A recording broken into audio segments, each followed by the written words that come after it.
Okay, we're going to call the Water Sewer Commissioners meeting to order at 8:37, and it's September 23rd, 2025. Members present are Phil Stinchfield, Kyle LaHoose, Colin Hare, and Systems Manager Robert Sullivan. Our first agenda item is the minutes. Everybody, Karen had sent everybody the minutes, so everybody take a look at those. So we'll go through, we'll just have to vote individually.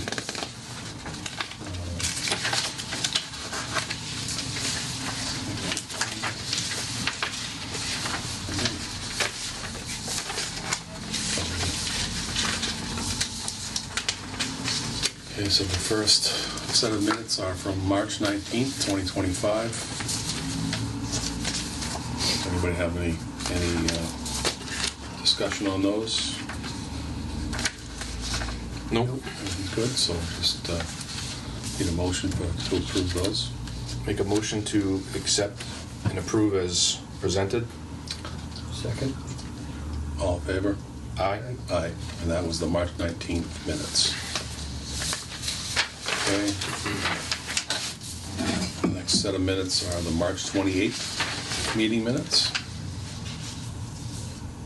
Anybody have any discussion on those? Nope. Okay. Take a motion. Make a motion to accept as presented. All in favor? Aye. Aye. Unanimous. Okay. Next set of minutes are April 16th, 2025.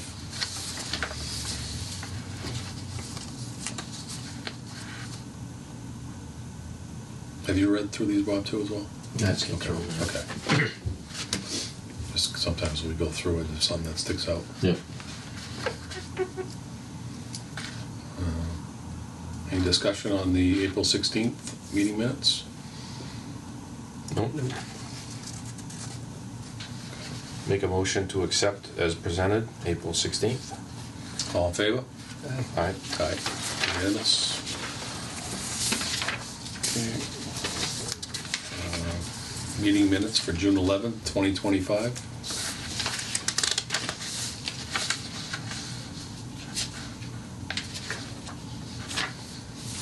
I don't have any questions on it, but I don't have any comments on the minutes, but I do have a question regarding the minutes. What was the outcome on, remember I was reading through the lady that, was it the campground that had the, no, it wasn't the campground, it was the, what was her name? Where is she? Remember it was overlapping into a previous fiscal year? Remember everybody talked about that with Gene? What was the outcome? Right under 3. Jennifer Lawson? Yeah, Under three. Oh, we yeah. just debated back what we could. We couldn't go beyond a year. Okay, I didn't think that was just, that was, I thought was going to be the answer. Yeah. Okay. Anybody else have And she any? was happy with that. So. Yeah, okay. Everybody else was taken care of on that? Yep. Very good. Thank you. Any questions on the meeting minutes? Everything look good? Yep. Okay. Make a motion to accept the meetings as presented. All in favor? Aye. Aye. Unanimous. August 12th, 2025 meeting minutes.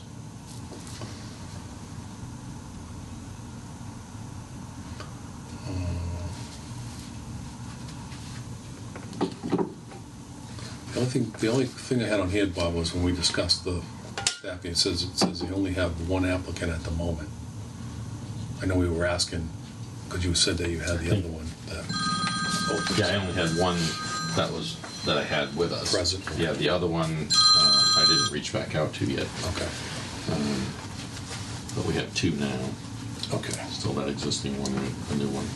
And another person had called, left a message saying that he was interested. Didn't know when the position was closing. Said it was open until. Yeah. So I called him back. He said that he was either in the process of taking or he had just taken his license Okay. to test. All right, I think we'll get, when we get into the staffing update, maybe give us an update on that. I was just for the minutes, I didn't know what, because I thought we had another application, so I don't want to say that there was only one at the moment. So I'm not sure if there was. I mean, well, there was qualified applicant, not, There was one that had resent it in, the other one didn't resend it in, it was just the applicant that had applied before. okay, so it's only one then? Right. Okay. There's two, So- like I so said, the two minutes, now. the minutes are correct? Yep. Okay.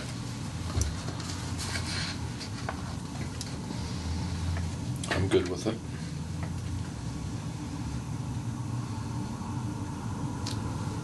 Need a motion. Make a motion to accept as presented. That's it, need a motion. Okay, all in favor? Aye. Okay, voted, unanimous, aye. Okay, so I think that takes care of the meeting minutes. One thing on the meeting minutes, I did talk to Karen about, now that we have staff, for office staff, I asked Karen if she would be willing to take over the minutes now we have staff again. But she said she would, but I would like her to, I wouldn't want to just dump her into that. I think that I'd asked her to look at the minutes and see how they're drafted, and then kind of, whatever she's comfortable enough to do it, then to let us know, and then we So I'll could. bring up 2 points. I'm not sure, I gotta check with the town, I think they were trying to move towards one person does all the meeting minutes for the town. Yeah, I'm sure it's your choice whether or not you wanna follow that or not. And 2, the person that we pay to do the minutes is less than we pay her. okay, So the rate that we pay that person is less than what we pay Karen, so yeah. just wanted to bring those points up to you. Yeah. So, Yeah, if it's taken away from something else, then obviously that's not a good right. practice, but if it's, Yeah. if she's here and she has time without interfering with other activities, then I would say just have her do it, but the other side of it is I'm not opposed to, if there's one person doing minutes for the No. town and doing all the minutes. I think the person that does them is doing a She does all good the- job at all it. the- and yeah, she's she doing does all- great, yeah. She's doing all the Yeah. other departments in town Yeah. as well. And I didn't know if that was, I didn't know the dynamics of that. Right. How it was set up, so if that's the case. I and can she find has- out. I'm not yeah, sure if it's a policy or not, but Yeah. I know they were leaning towards that. Yeah, yeah, I'm not opposed to that at all. And I do need to push a little more on the, because technically we're supposed to have the meeting minutes done within For 10 the- days after the yeah. meeting, so Yeah, I'll push on that a little more. okay. Yeah, so I didn't know if we were putting another burden on someone else to do them, when we had the staff to do it at this point. So, but if she's doing them all, then, How does that actually work? 'Cause I haven't thought about it in a while because we've never really followed that 10-day rule. Meeting minutes are supposed to be done 10 days after, but you guys don't have a meeting to approve them, so you can't technically. they would be labeled draft. Okay. So they're supposed to be done within a certain amount of time, but Right, then 10 days labeled then- draft, Yeah, and labeled then- draft, and okay. then approved at the next meeting. And they're also supposed to be, Weary on that. yeah, and then they're also supposed to be, the town has a clerk, policy yeah. that they have to be submitted. With the town clerk. Yeah, and put online. So I think, I don't know if Karen's doing that yet or not, I don't know if she's aware of that, but she can actually log in and load those into I know the way it was supposed to be set up, that was supposed to be, Yeah. so one person wasn't getting inundated with all the stuff to try to load into each respective department. Yeah. If that's still the case, but you'd have to check on that. I don't know. Yeah, we haven't gone through her updating the website yet, so Okay, it's a little more involved to manage that and how to put links in, so. yeah. I know when that originally enacted, I think Bill Cundiff was in charge of that. I think he had access so they could go and load their own info, but that was a while ago. Yeah, we've changed websites Yeah, 2 times since then, so it's a lot different on how I'm you do sure, it. I'm sure. But whatever it is, we have to follow that regularly anyway. Yep. Okay. I'm not sure if the meeting minutes they have to go to the town clerk, but I'm not sure if it's the clerk that posts them. 'Cause I think they kind of control that site that has all the meeting minutes. Maybe that's the policy now. That could be. Whatever it is, I think we Right. just make sure Oh, we just have to follow it, that's all.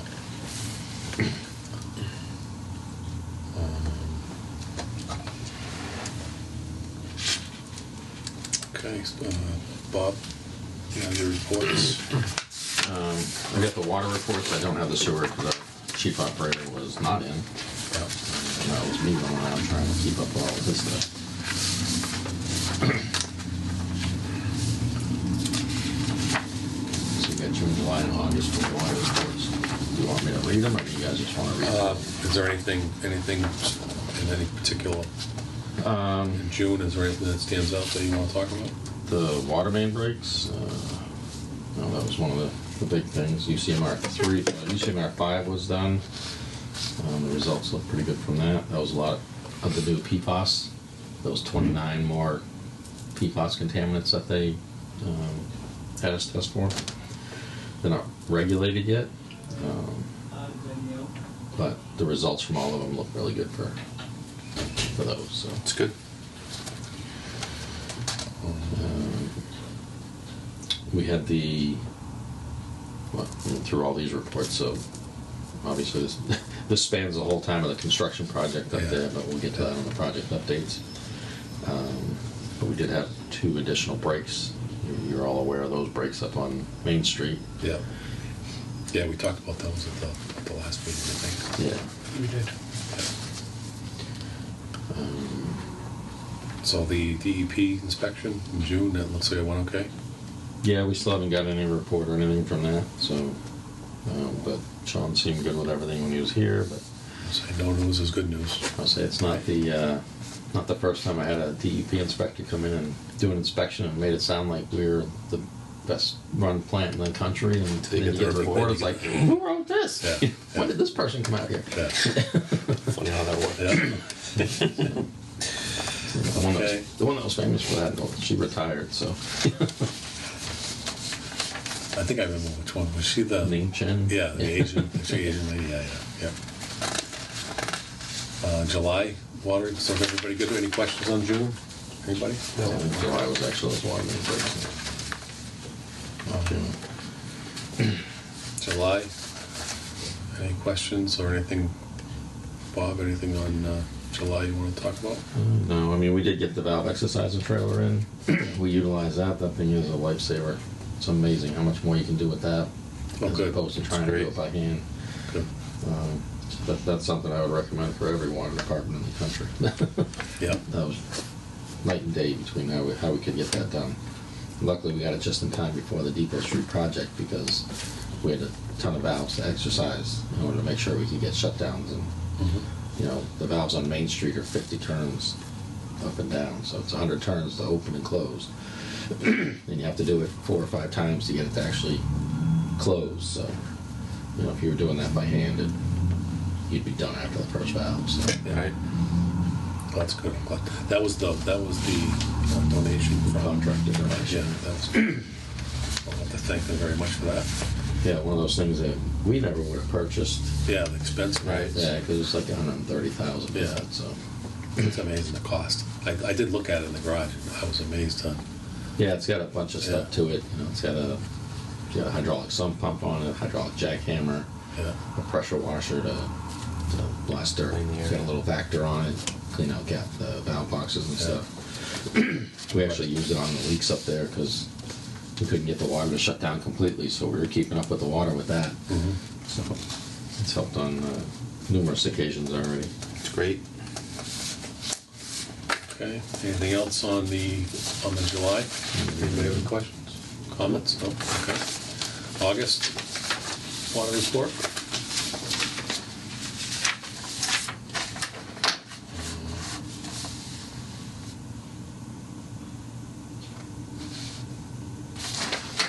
So So far, we got a lot of the lead and coppers back in. yeah, Actually, all the residential ones are in.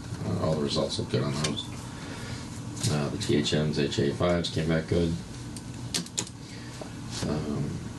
We're just waiting on the school. The lead and copper samples went out for the school just the end of last week. yeah. So we had to wait till school gets in and starts Exercising. operating before Right. we can sample that. Yeah. So how does the residential lead and copper sampling, what's the process on that? Like, is this just random throughout town? No, I had to go through all the building permits for every house that's on the system. Yeah, Find out if they had plumbing upgrades. The houses, so they're targeting houses between 81 and 85, because that was the last years with the bad lead and solder, lead in the solder and the kind of cheap copper pipe. yeah, So those are what they call tier 1. You want to get as many tier 1s as you can, which out of the 20 samples that we take, those are the only 20 in town that fit that criteria. Yeah. And then they go to a tier 2, which would be like multifamily houses built in that same time frame.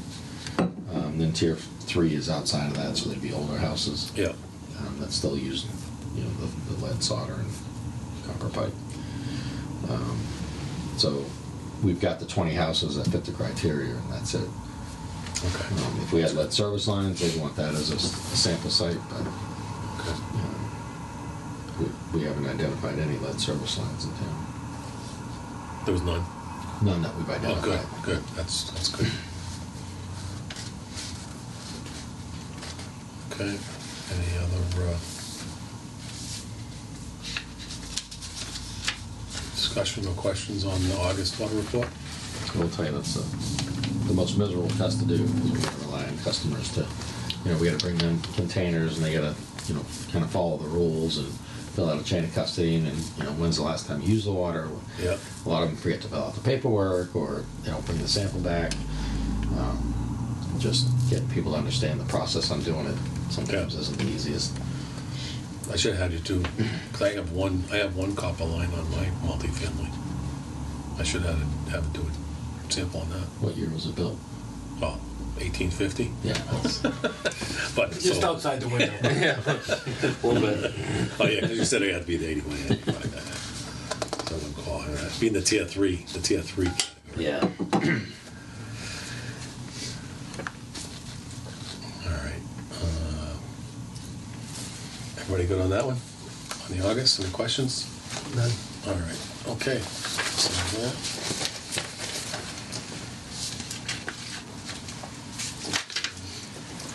Project updates, Bob?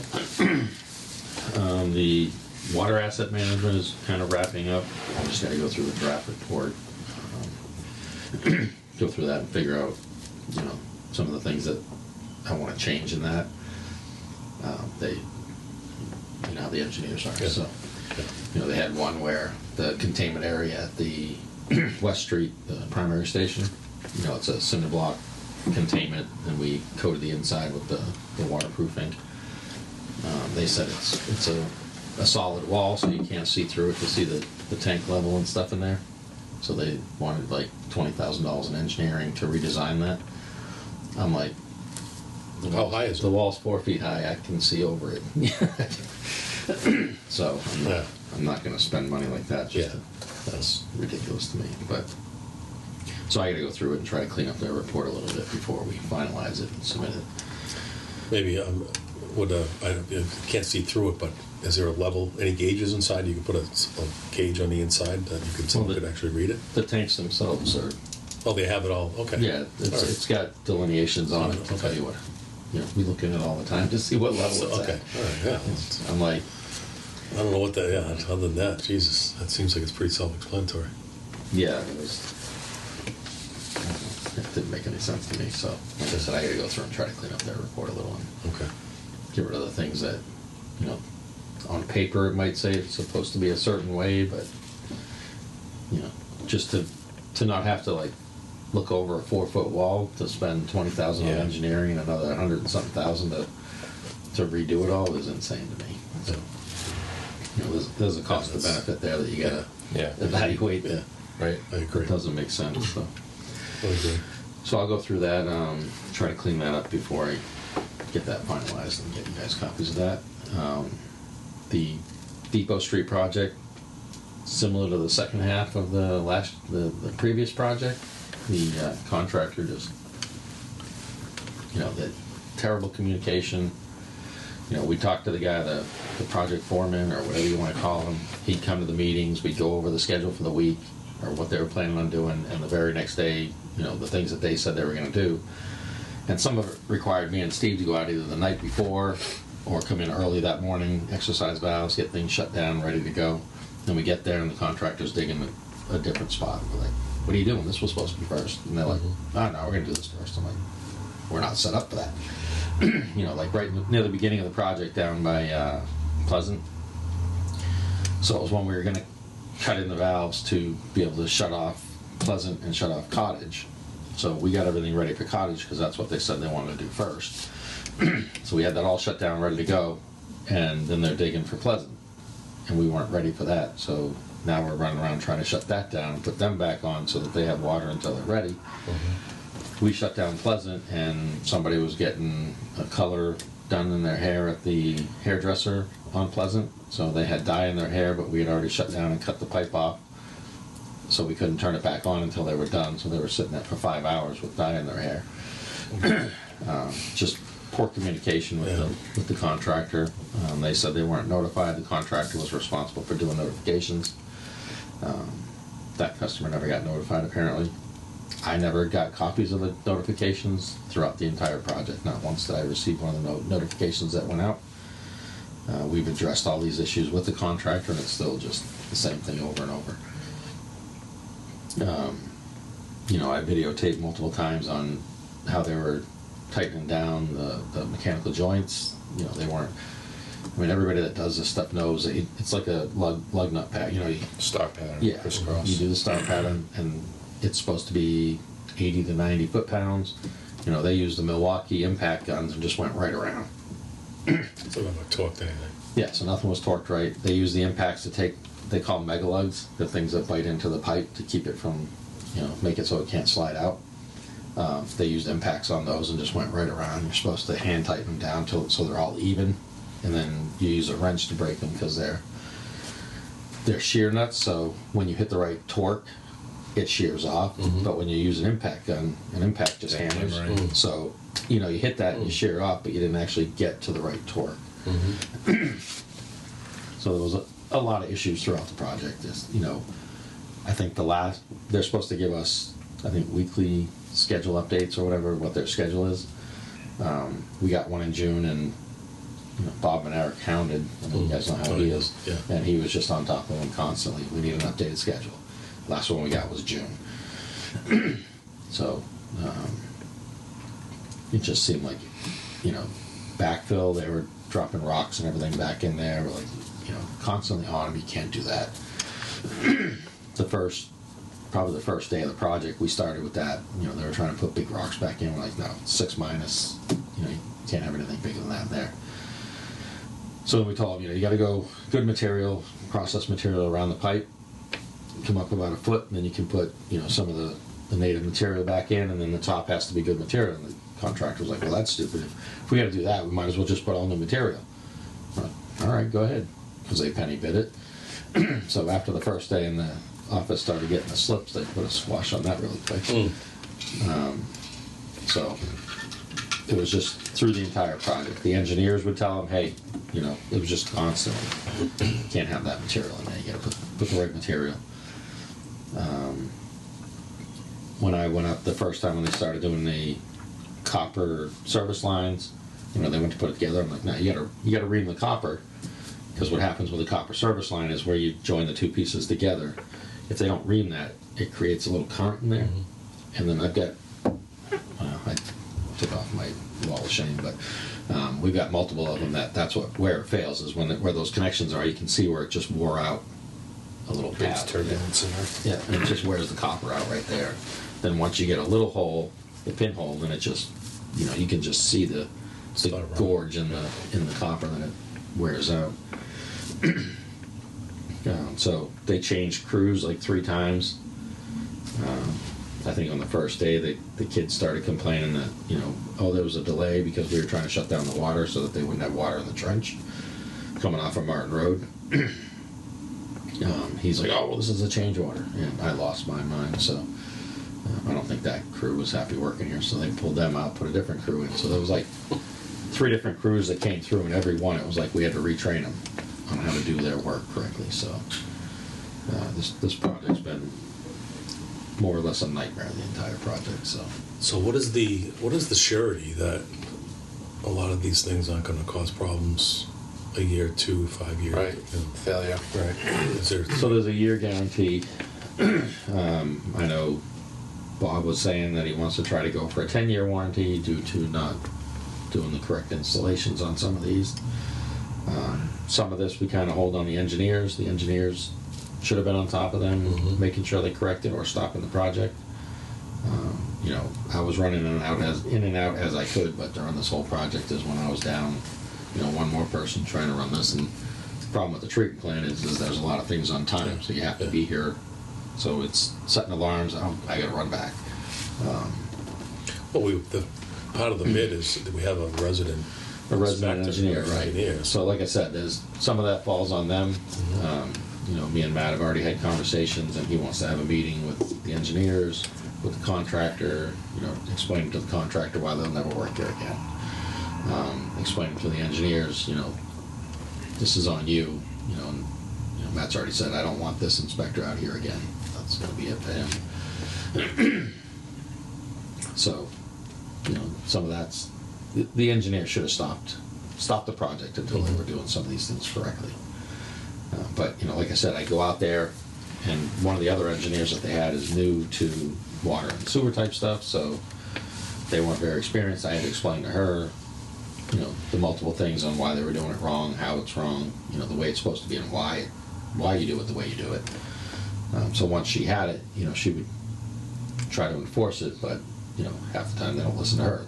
They continue doing what they're doing. So some of it I do put on the engineers, but like I said, I've been there where the engineers were yelling at them over and over and over, and they just don't listen. So at that point, it probably should have just shut the project down until they do something to correct it. But then you're also, sometimes when you're trying to shut someone down on doing a project, you run into they're gonna come back with change order, Stalled, delay, you yeah, stopped us, yeah. this is why.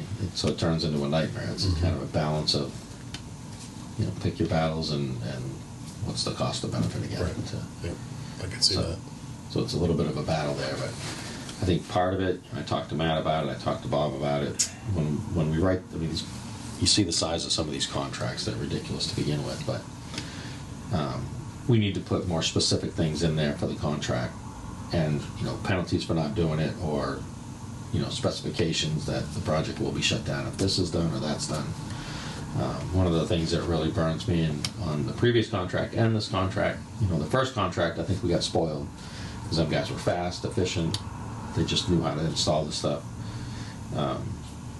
So we were ahead of the game on the first contract, but the second contract, he burned up everything that we were ahead of on the first contract plus. So one of the big things is police details.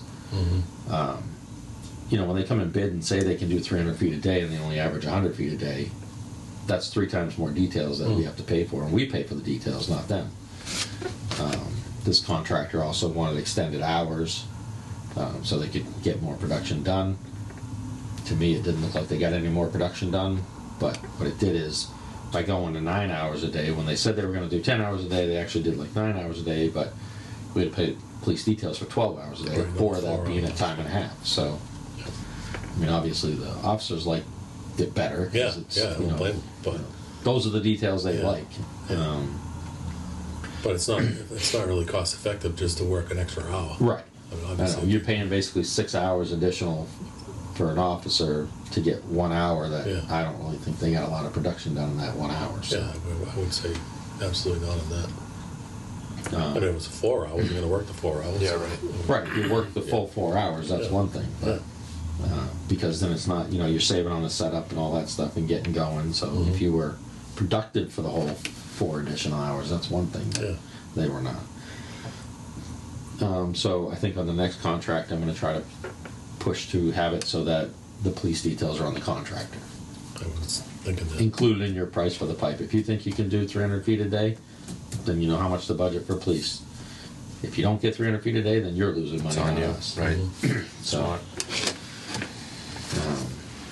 So that would fall on the Matt anyway, right? That's all, because he's in. I gotta work with Matt on how, well, it's Matt and the engineers, because the engineers write the contract, Yeah, the specifications, and what to bid on. yeah. Ultimately, Matt has the control over it, because he's the procurement officer, so he dictates the contracts. If he wants to change language in it, he can. Yeah. I've already talked to him about this as well, so. But that's one. I'm sure knowing Matt, he'd be all over that.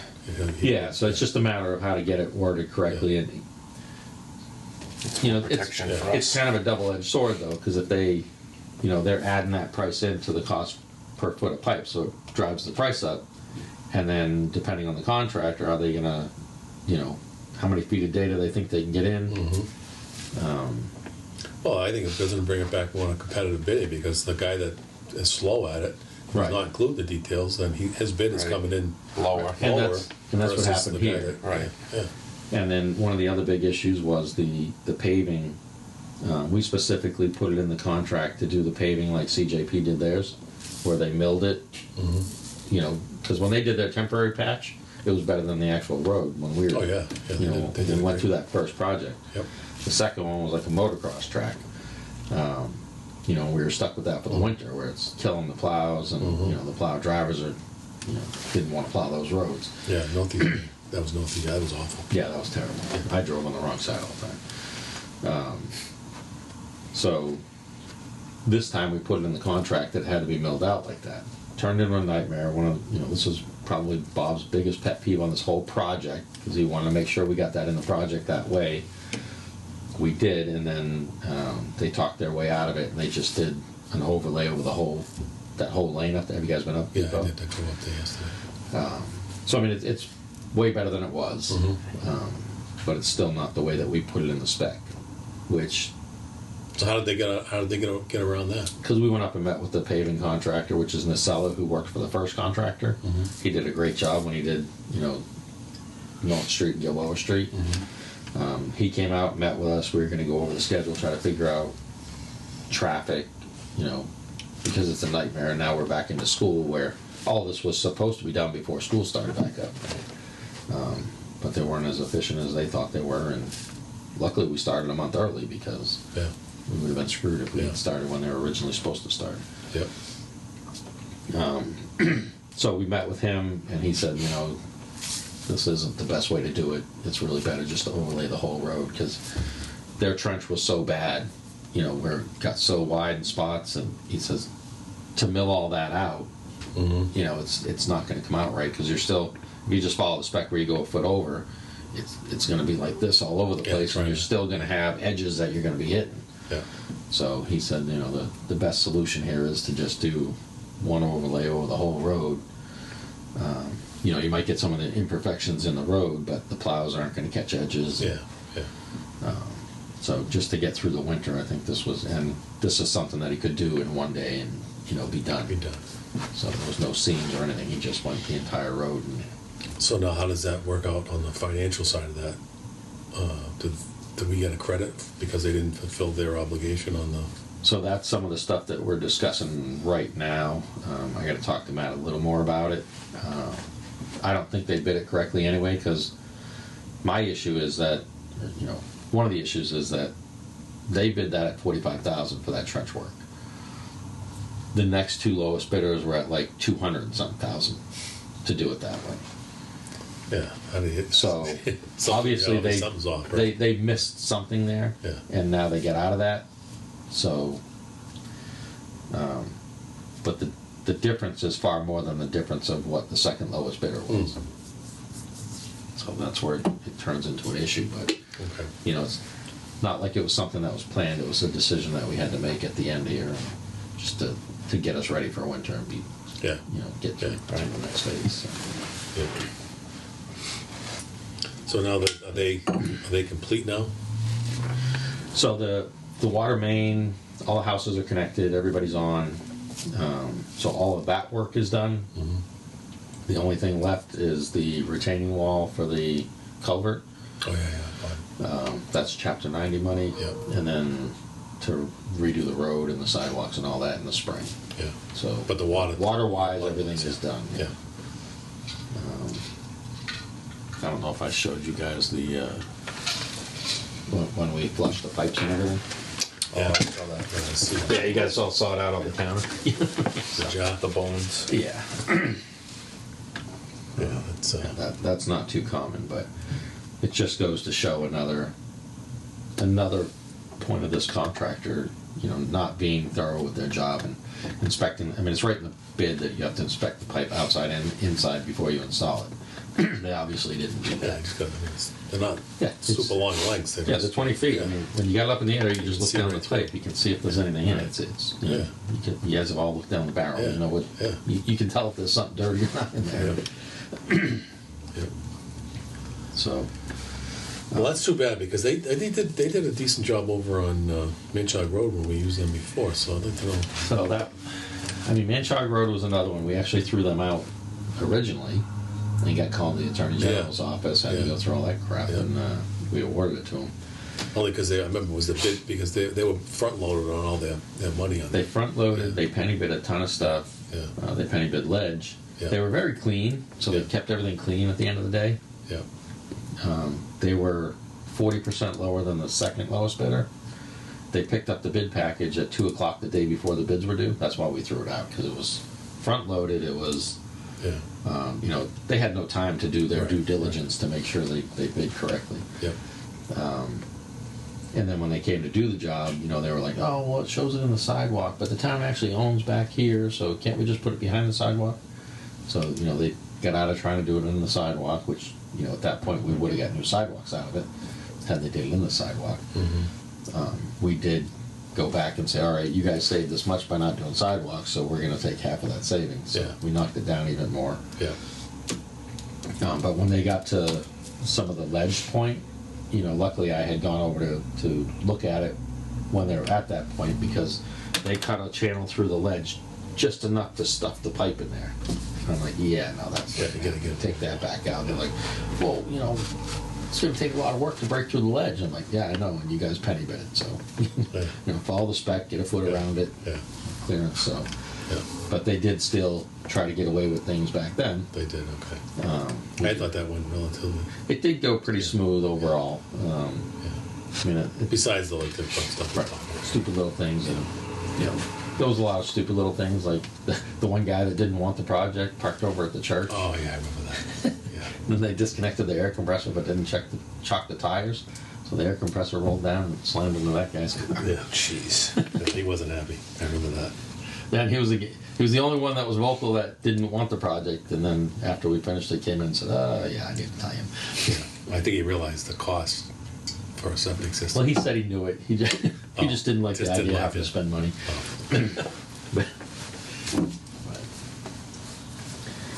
Oh.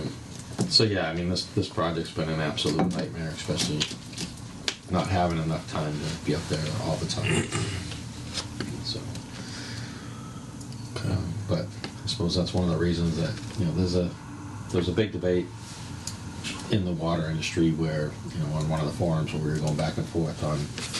It says that anytime water main or anything's being installed, that a certified water operator is supposed to be there watching it. So that's, and then they said, well, we pay resident engineers for that. They're PEs that are watching this, and they said, no, it's got to be a certified operator because they're not looking at the same things that we look at. Keeping animals out of the pipe. Yeah. It's probably they just don't cap it, like put caps in. The first contractor did that. He capped it every time. Yeah. But again, some of those that could have got in there while the pipe was being stored on the ground up there. And Yeah. you know how much it would cost to buy caps for that many pipes. True. Yeah. We had looked at that, and we didn't even want to spend the money to cap the ones that we have. We came up with other ways to try to cap it, but Yeah. anyway, it's the project's been kind of a nightmare, but it's done and over with. So On to the next that phase. part, yeah. Just I'll be glad when the spring is done and the sidewalks and roads are done on that project, but we'll get down to the.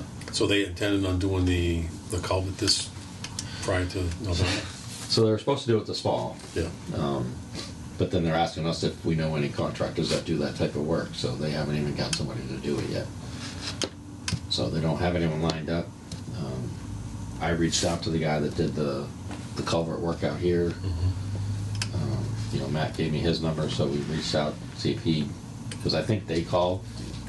So one of their employees said, oh yeah, we called people, but nobody wants to do it because it's in a DOT area. I'm like, that's not in a DOT area, what are you talking about? So I don't think they were giving the subcontractors the right information. And then I said, it's in a wetland area, but not a DOT area. I don't know what you're talking about. Yeah. And then they're like, oh yeah, well that must be it. They don't want to work near. I'm like, anyone that does culvert work, where's the culvert? Yeah. It's where water is. Yeah, it's So always on one, right? they all know that. It's all fully permitted. All the Yeah. environmental permits are done. Everything's in place. Yeah. It's a very simple, straightforward project. It wasn't a ton of requirements from Concom or anything, so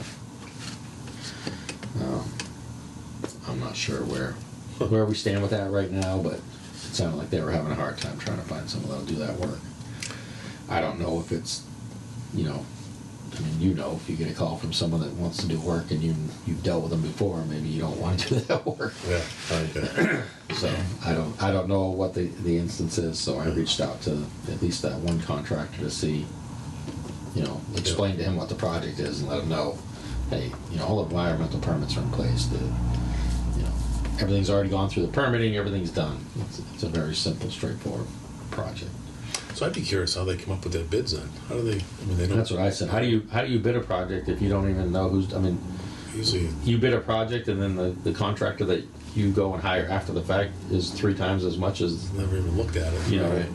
Right. even like the engineer's estimate, they were way under the engineer's estimate. So,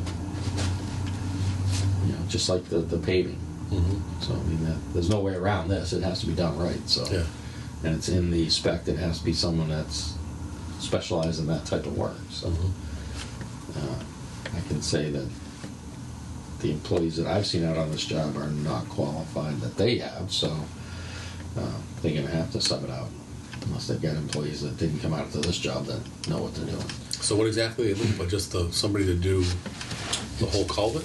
No, it's just the stonework. It's Oh, the stonework, basically okay. Restack a dry stack stone wall. I mean, I know a lot of stone guys, but I don't know if I don't know what the requirements are or what it Yeah, the insurance or that that stuff. stuff. Yeah, I don't know. I mean, they more residential stuff on what I do. I don't really get into the commercial stuff. Yeah, I mean, them guys are like, those people up there talking about, oh, well, you gotta be. I'm like, I said, if it wasn't for the environmental people, I would have drove an excavator right down the damn river. Stacked the wall back up myself. What about using the concrete? With the stone face on them and stack them, bring it up. I think they're trying to keep the historical look to it.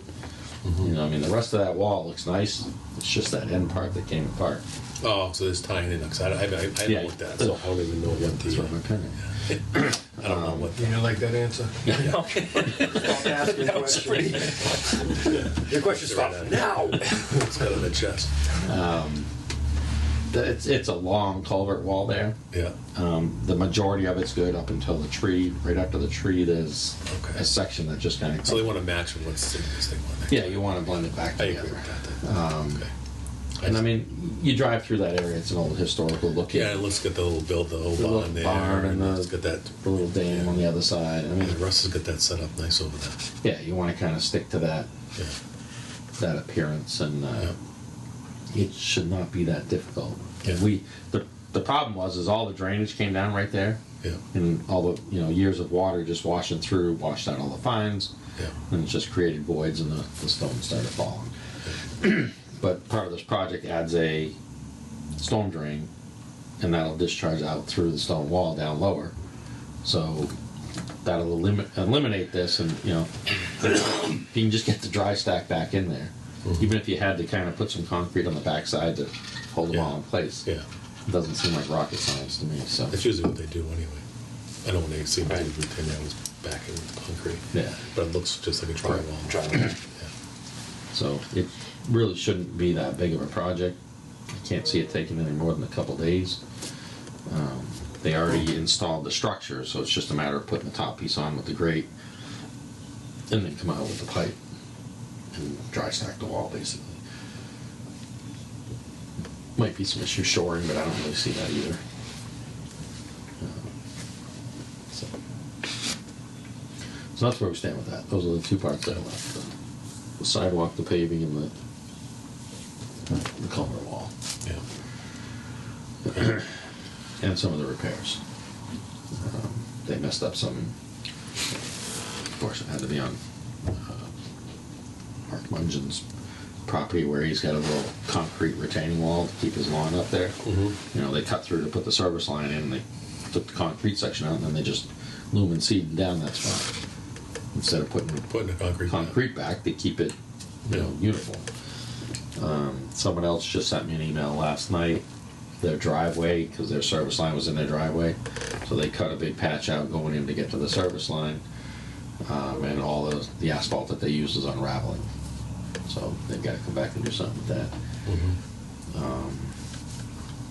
The original, they got to fix 18's driveway as well, because when the guy doing the chlorination and pressure testing and stuff, he opened up a hydrant, but he didn't put a diffuser or anything on. And luckily I went up there because I saw it running while he was down in another spot. I came up and he was just gouging out, you know, all along the backside of the sidewalk, and it took out part of the guy's driveway. Unbelievable. So luckily I was there because I turned it down so it wouldn't wash it out like that. But that's, and you know, he had a decent driveway prior to that. Yeah. But you know, this granite was here.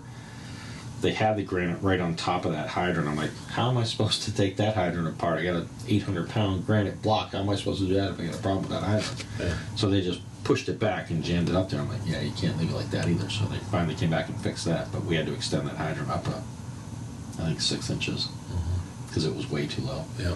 So then they restacked that, but they didn't fix any of this. I mean, this guy's driveway was fine before we started. Yeah.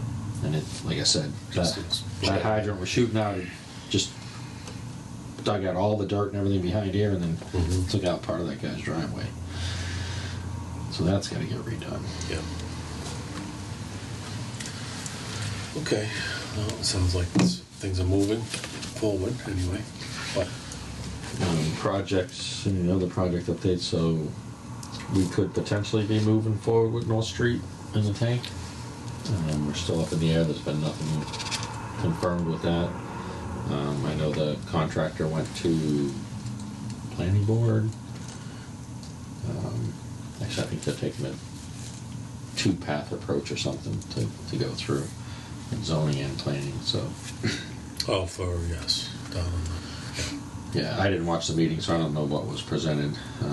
Don't know what the plan is there yet, but I think that's for this the planning board meeting coming up, right? That project. yeah. Yeah. I think they already came in and presented once, but They did. they didn't come back Okay. again. So we haven't heard who might potentially be in there or what.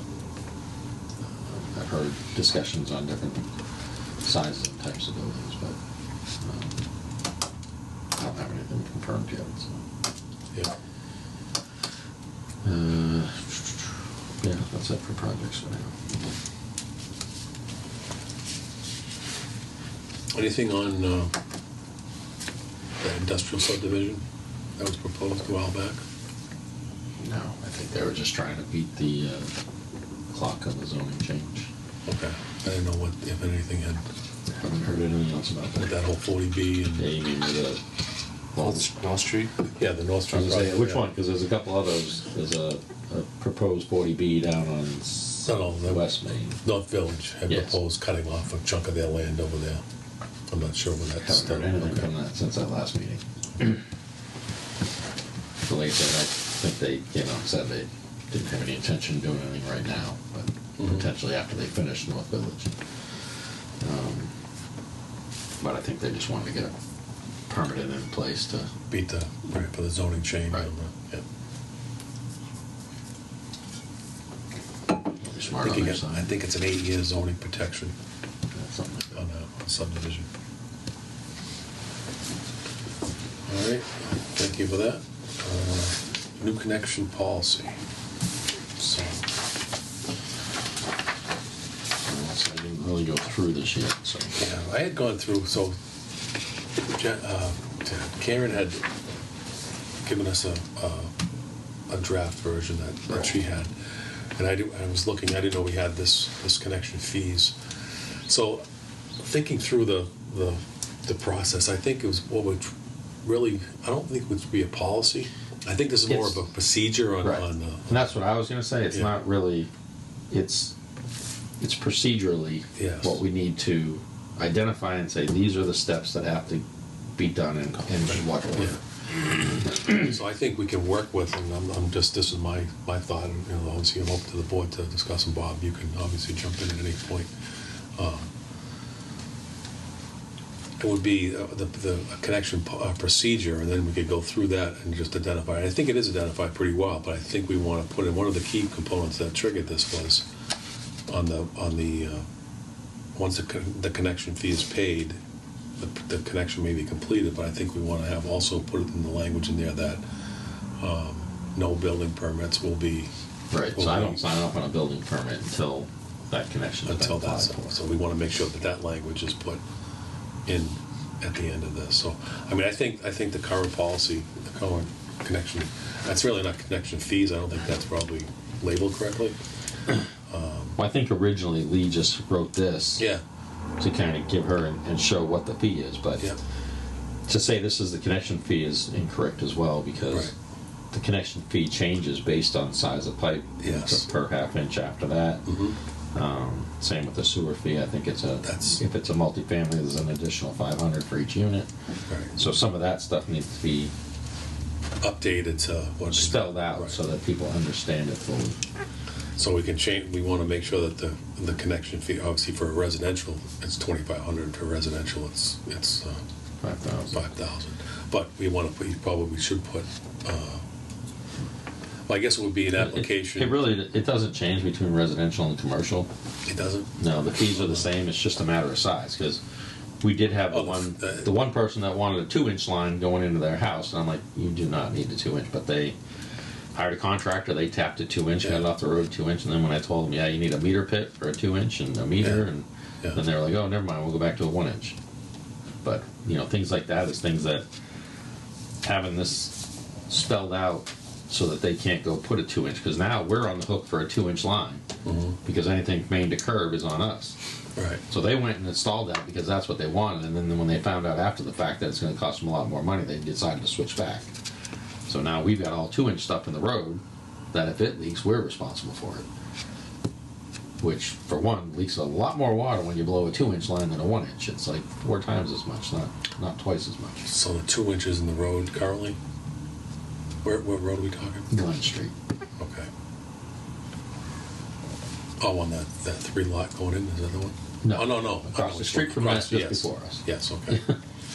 So that's going to be bigger than a 2-inch line in that road over there. That's going to be Oh no, this is the line feeding to the house. Just going the from- service from- line right. from the water main to there. Okay, all right. But like I said, we own from the main to the main curb. to the curb, okay. That's right. So now we're on the hook for all Right. 2-inch, Yep. and then they switched to 1-inch, so we're not gaining the fees that we would for Yeah. a 2-inch Yeah. that help Okay. generate the revenue to order to pay for the repairs and stuff like that in the future. So So I think I would, that is, I think would be discretionary. That would be something that you would look at and say, this is what has to be put in. I can't dictate what goes in. If they say, if they have somebody that designs a house or whatever, and they say, oh yeah, we need high flow toilets or whatever, Yeah. they come to us and tell us what they want to feed with. I'm not the engineer looking at Okay. their house or whatever they have in Yeah. there. Well, I understand that, yeah. I'm just If they saying- say they need a 2-inch, and they come in, and I say no, you can only have a 1-inch, and then their fixtures don't Oh, work. right, yeah. You know what I mean? It's on you. Okay. I can't take that liability. Understand, So yeah. it's whatever they request. I told them you don't need a 2-inch. There's no Yeah. way you need 2-inch. But they have a horse barn and everything else. So Right. my issue is you put a 2-inch. Here's the added And they fees didn't and pay, costs. and they'd only paid for a 1-inch. So that's, No, he paid for a 2-inch connection, okay. but then decided, oh no, I don't want 2-inch. So now he drops it down and goes to a smaller meter. So the revenue isn't as high. I mean, the cost for a 2-inch base fee is a lot higher than a 1-inch base fee. Right. But the base fee is based off the meter size. So if he steps it down to 1-inch prior to going in the house, Yeah. but part of my concern is people have means to be able to dig a trench in their yard, and you put a T in or something, and you feed it off somewhere else. So when we have someone like that that's demanding they get a 2-inch, I'm like, yeah, you need a meter pit, so that we're accounting for the water here and not being able to see what you're doing up there and on a back road. I mean, as well as I do, you can dig up the line easy enough. Yeah. Somebody's only down 4 feet, Right. realistically. Yeah, I mean, Unless you're downtown. if you were nobody's ambitious, you gonna could see dig it up with a shovel, and Yeah. nobody would ever know. Yeah. So, So that's some of the things like that is. So how would issues you, that I guess, how do you apply that into this Right, this procedure? That's what we got to look at, is how to prevent stupid things like that. So I think we just need to, I think to address the immediate needs that we discussed was the making sure the fees were paid prior to you signing off on Yes. on the permit. So there's the connection fee that has to be paid before I sign off on a building permit. But once they pay the connection fee, then I sign off on the building permit. But it's a matter of when do they pay for the meters and all that stuff. That is usually, that's always been, and I believe it's worked. Usually it's when it's billed immediately, like it's a separate bill that Yeah, gets we billed. generate a separate bill. But what's Yeah. happened a lot since Lee left was we'll get someone coming in saying, "Oh, I need a meter. Oh, and a final for tomorrow." So we're trying to install a meter, all the parts and stuff, get it all hooked up, radio, and then do a final read on the same day. And then we haven't generated that bill because after we install it, we've got to, she's got to go create an account, Yeah. get it in the system once you create an account. And one of the problems is when you create an account, you can't close, it runs into a problem with the billing software where you're trying to start an account and end an account on the same day, and it has to be a day between because you got an old owner which you have to close out, a new owner which you have to move in. So there's a move in, move out situation that happens, and it's like you can't have someone buy it, move in and move out on the same day, move somebody else in on the same day. So there has to be a little bit of a lag there. You can't just do it all on the same day. So the solution, I guess, would be on the initial the connection fee. If you come up with a cost of, you knew that size meter that was going to be installed, so it'd be the connection fee is X number of dollars. Right. The meter is X number of dollars. So many feet of pipe and associated fittings, and then Yeah, it's tough. could you It's put that tough to up? figure it out until he goes to install it. Yeah, And he I knows mean, what he if you needs can get for it- material. yeah. Because it could be an angle meter, it could be a straight meter. There are different scenarios for different situations depending on how people install it. So is the price significantly different on those? I mean, what kind of a margin are we talking? Is it $50? Yeah, it's probably a variation maybe around that. Yeah. So Just do an estimate. yeah, if you know that the meter is. But I had to do one like that where I estimated what it was, and he's like, "I'll just give you extra money so I can close." Yeah. But then it's a pain for them to go through and issue a refund and all that to counter that. I guess I'm thinking if you could just say a meter, a 5/8 meter is this much money, regardless if it's an angle or a straight or whatever it was. You'd be adjusting that to all the time. Just by pricing going up. Yeah, I mean we do that anyway. Yeah, 'cause we do. Yeah, we have to stay up with the. Yeah, we rising keep up costs. with, because we do cost plus 30% when we do all Why our don't you just fittings do and the stuff. estimate from your lowest to your highest. Now you have an estimate. Yeah, but it's an estimate. I got to bill what He we has to actually bill. Yeah, do. yeah, yeah. That's the- And the bill would have to be put in order to get the revenue, or to Right. get it up front, it's gonna have to be with the tie-in. Right. That's the issue. And the other issue that's come up, I mean, Cheryl's good at catching it and saying, and whatever fees for water sewer, when they do a municipal lien certificate, they can request a municipal lien certificate before we ever even put a meter in. So we haven't billed for any of that, and they're getting a municipal lien certificate that says, oh yeah, they don't owe anything. So once they got a municipal lien certificate, then for us to try to go collect money after the Yeah, fact, you it's never like, get it. so that's where it runs into an issue. So, Yeah, so I think that would have to, and I you're don't gonna have to work the that out. answer. Yeah, you're gonna have to work that out. I don't have the answer right now as to how to do I that. think that would have to work out with Cheryl and Jean and how to come up with how that would be billed in order to get it. Capture. Because I could see where it would run into a problem. Right. I mean, typically it's never been a problem, but Right. We it's- haven't yeah. had it be a problem. Yeah. We have had a couple times where the previous owner didn't pay, and the new owner's like, "Hey, why do I have this prior Yeah. bill?" Yeah, that's where the issue is. But if the contractor that's putting it in, because it would only be typically on something new, it wouldn't really apply to on an existing Because there's no meter charge on a Right, meter but change. you do kind of get stuck with it as well on an existing, because when they ask for a final read, Yeah. we don't have that Oh, you don't bill have to in read place. that section of the yes. Right, so it's separate. I mean, we're only talking connection policy, but I'm Yeah. just saying it still runs into that issue with a municipal lien certificate where they owe us money, but we don't show that they owe us money. At the time they requested it, they didn't. Right, exactly, because when they request it, they don't have a bill yet. Yeah, But yeah. Okay. So, yeah, you have to work that out with the finance department on that. yeah, But as far as... and like I said, they've been doing good. They write a note on it and they do it. Yeah. Plus whatever's owed by water sewer. Yeah. So, I think we can work... Relabel it. Connection procedure. Procedure, yeah. And then go through changing the fees accordingly. Yep. Label those accordingly, and then, I mean, everything else looks good. I think it's just a matter of the procedures that they need to follow, and then also insert the language about where you sign. That nothing will be signed until, no permits will be signed, because this doesn't apply to, wouldn't apply to Right, so there's 2 points that I can assure we get things done. Is one is this connection part, Yeah. so that gets us the main connection fees, and the second is occupancy permit. Okay. So I can utilize occupancy permit. I won't sign off on occupancy until, that's where I can say, well, I'm not going to sign off on occupancy until the meter's in and all that. So that's just one of those Tools. other tools that I can use to. Yeah. But that's my final thing. I have nothing after that I Yeah. have as leverage.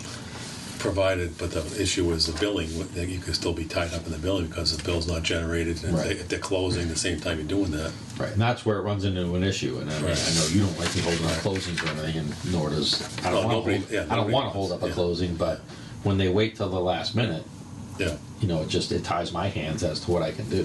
Right, and a lot of times people don't even, they don't think that there's any issue of like, what's the... Right. But if it's just a normal yeah. closing, it's not as bad. But when it's a new construction, where they're trying to ask for a final before we've even installed the meter, I'm like, Right. and That's- like I said, I've got to get all that into the computer. We got to create an account, and then you got to put in the those fees for the connections, and you got to create a miscellaneous bill for all the materials. Then you've got to do a final. So there's multiple steps, and when you're trying to do dates on that, and it's like, you're requesting this, but this isn't here, so you can't Yeah, I know. request that. I think the answer to this is going to be, and I mean, obviously you have to be up to Cheryl and Gene on that, about the solution, but I think it's going to have to be built in. You're going to have to, when we collect the fee is paid for the connection, that there also is if you bill it initially up front, the cost of a meter is $350. Yeah, so that's how they do it in Dudley. Yeah. And in Dudley, I mean, it's a little more stringent. I'm sure you wouldn't be quite as happy, because any new connection has to come to a commissioners meeting and request it. And then that's when you guys ask me, do we have capacity? Is is the line there? Is it capable of capacity? You got pressure, volume, whatever. Yeah, we're such a small system. I don't think we wouldn't want to hold Well, actually, somebody up. I do have one. I forgot. It just came up. So we've got 80 Gilboa Street. We just got a letter from her attorney saying that she wants to connect to water, because she did ask in the past, and I explained it to her. I'm like, it's not really in front of your house. You would have to go through your neighbor's yard to get to it. 80 Gilboa? Yeah, so it's the one up in the back. Okay. Oh, yeah. Dick Wallace's house? No. Oh, not Doug. That's North Street. Yeah. Yeah, Gilboa. Gilboa Court. Um, Gilboa Court's over in North. No, Gilboa Street. Gilboa Right here. Street. Okay. so before the duplex, Thinking- the one that's up in the Right. back. Gray one. Oh, Senecal? No, No? what's her Gray name? duplex. Gilboa. It's before the duplex. It's not a duplex. It's a single family that's up. It's got the dirt driveway. They always have stuff out in the Like pallets and stuff. out there. Okay. Yeah. It's where that for sale sign Yeah, it's right near the is Glyphon yeah, sign. for that Okay. that property. Yeah, it's the property that goes back to the mill there. Okay. But that first house, they have a septic system they want to tie into town sewer. But town sewer's down the road a little bit. So that duplex, the first duplex after her, it's like after their property, and it comes, they tie in right almost where the end of the line is. So she would have to extend that sewer down. I haven't even looked to see if you can get the elevations, because it's a shallow manhole, that last one. So I'm not sure how much further you could go, or if the elevation drops there, or where the high point or low point is there. Or she'd have to get an easement through her neighbors, which you guys have seen the hill that you'd have to go through to Yeah. come over and come across their yard, which I'm never in favor of crossing someone else's yard to, I know you can get easements and all that stuff, but I mean, my policy has always been that if you want to connect, you need to extend that line to the other end of your property so that the next person that wants to connect can extend it to the end of their property. So that way you can work it down. Because if you have, you know, these two properties and the sewer's here and they're tied in here, now had they had that policy in the past, they would have extended the sewer to here. So now if this person wants to tie in, they extend it to the end of theirs. But now if this person wants to tie in, they have it here, they've got to extend it here and here. You know what I mean? You know, it's not fair to this person to have to extend it across this person's frontage. And if this person had 1,500 feet of frontage, you know, that's a long extension that they have to do for that person. Yeah. Yeah, well, I guess the reality of that would be that would never happen, because somebody that had a single family would never pay. Right. So it would have to be, at that point, would it be whenever the town ran, like we run the same thing with Main Street, why would sewer's never gone up that way? Because of the Right. distance between, no one would ever do Yeah, that. it's not So, really worth it, it's so. not feasible. But that was my point. It's not really feasible for her to do Yeah. it. And it's going to be hundreds of thousands of dollars to Yeah. extend that. And we just paved it, so there's a Right. 5-year moratorium on it. So, I mean, sometimes easements are the option. Right. To do that. I get To that. make There's it work. certain circumstances Yeah. where an easement makes more sense. Yeah, This may be one of those, but Yeah. she would have to get an easement and she'd have to be cutting through those people's property. And now it's, like I said, digging up a road that has a moratorium on it. right. And is the sewer on the, which side is the road on? Sewer on Other side. the other side? Yeah, it's almost middle. Yeah. It's like middle to the opposite side, slightly opposite side. So is there a moratorium on, do we have anything that, or does the town have anything? The town has a moratorium on On, excavating on a New road. new road. They'd have to mill and overlay the full. yes, that's right. Remember Full they passed width. it. Yeah, they passed And it it. has to be infrared seams and stuff Yeah. like that. So. But is there a time frame where they can't do anything, and then after that? No, I mean, it's a 5-year moratorium, so you can't do anything Disturb unless it. it's an emergency or whatever. But Yeah. I mean, if your septic's failing and you need to tie in, Tie that in. would be considered. So then, yeah, that policy would kick in at that. Right. point. So then it's a matter of they have to full mill and overlay that section, Okay, infrared the seams, seal them, and all that. So okay. just thinks that they would do it a year after we finish it. I know. Yeah, I was thinking, we were saying 80, but I was up on this side. I know you kept looking at I'm that. thinking of like 80, I didn't think 80 was all the way down there. Yeah. So that's Vass, that's Dave's house, right? Is that Dave Vass is the one that's up on the one that's Albin's old house in the back? Yeah, Albin. Yeah, That was on that's there. what I was thinking of. Yeah. It was Dave. yeah, okay. That Yeah, makes change sense. hands, I forget who I was owns on it. this side of Gilmore, I wasn't thinking. Yeah, Dave's there. Yeah, he's renting or something. Yeah. I think it's His a cousin owns it. a relative. Yeah, I was gonna say it's a relative that owns it. Yeah. That was Dennis's house. Dennis, he had passed away. Yeah. It's his daughter. I knew it was original. Huh? His daughter owns it. His daughter owns it now? Okay. Yeah, so he'd have to come up with something on that. So is he looking to, It's a she, but yeah, oh, she? yeah. So Dave's not living there? Dave's living there. It's his He is, cousin but the owns owner. it. The owner, yes. Yeah, his the daughter. owner. Dennis's Okay. daughter. Okay. All right. Okay. So where's that stand? Are they gonna, I just got it, so I didn't respond to it yet. But I just want to bring it up to you guys and see what your opinion was on it. I mean, like I said, I've always been of the opinion they have to extend it to the end of their property, but this is one of those circumstances where. he knows it's not gonna happen. But you're not going to extend it past there either. So there's no. Right. The next owner Yeah. would be the mill, which to do anything there, and you're at that point where the elevation is, there's no gravity in between. Yeah. All this gravity goes that way, and then it's a force main Yeah. back. Yeah. So I'm not sure at what point, and that the manhole that the gravity dumps, or the force main dumps into, isn't very deep. So I don't know at which point you would gravity over to that as opposed to gravity to the pump station. Right. And if it's anything that they're doing in the commercial land up there, I don't want to add more. That pump station was designed for build out down that way, not anything additional this way. So there would have to be something done if they were coming out there, it would have to be looked at to go the other way, or add an additional force main to go back to that manhole and have them put a pump station or something. Like I said, it's right at that point. It's probably one of the only times where we're going to run into this scenario where it's gravity-wise. I'm not sure if she makes the elevation. Does she put a pump in and pump into a gravity line that goes to another pump station and pump back? Yeah. There's a bunch of different Yeah. scenarios that you can come up with there. Yeah, so it's like an E1 or similar, Yeah. that would go into, okay. So those are the options, but like I said, you're still during a moratorium. The moratorium doesn't run out till 2029. Yeah, And the additional work that they would have to do in order to tie in is getting an easement or coming up with the configurations to see if they can extend it far enough. Like I said, there's a bunch of options there, but I suppose it would be, she would have to come with a design. We can give her what we have for information. You know, this manhole is here, sewer ends here, yeah, this depth. Have your engineer come up with a design, and we'll either approve it or not. yeah. Well, maybe give her as much help as you can. And That's what I mean. Yeah, I can explain to her all the things that I see as Yeah. options, but yeah. Give her the most reasonable option that will work and that's feasible given that particular site. Right. Your recommendation and see what you can come up with. so, yeah, just wanted to bring that one up while Versus we were talking about Yeah, connections. right. This is one of those where Yeah. it's not a standard connection, so Yeah.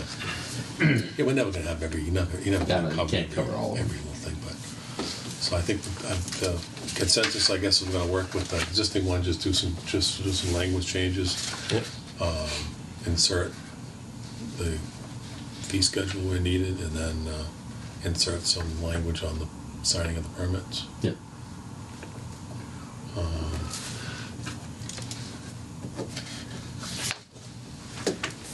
Is everybody good with that? Yep. So we'll just have, so this one is what's today's date, 23rd? Third.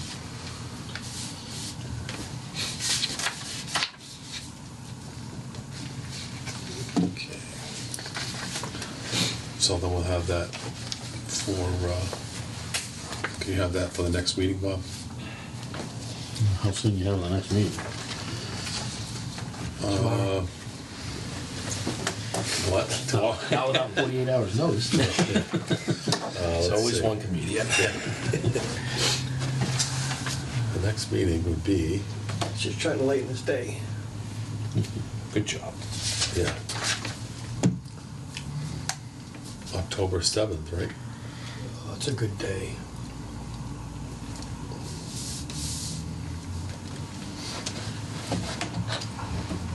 So which is two weeks. The regular scheduled meeting in October, which is the 7th. Yeah. Yeah, that would be in 2 weeks. Yeah. Yeah, I'll work with Karen, try to get something on that. Yeah. It shouldn't take, I mean, it's minor, it's Yeah, mostly minor this is stuff. more simple than Yeah. trying to create a new policy. Yeah. So That was my thought on it. I think it was more procedurally than policy on that, so. Okay. Everybody good on that? Yep. Okay.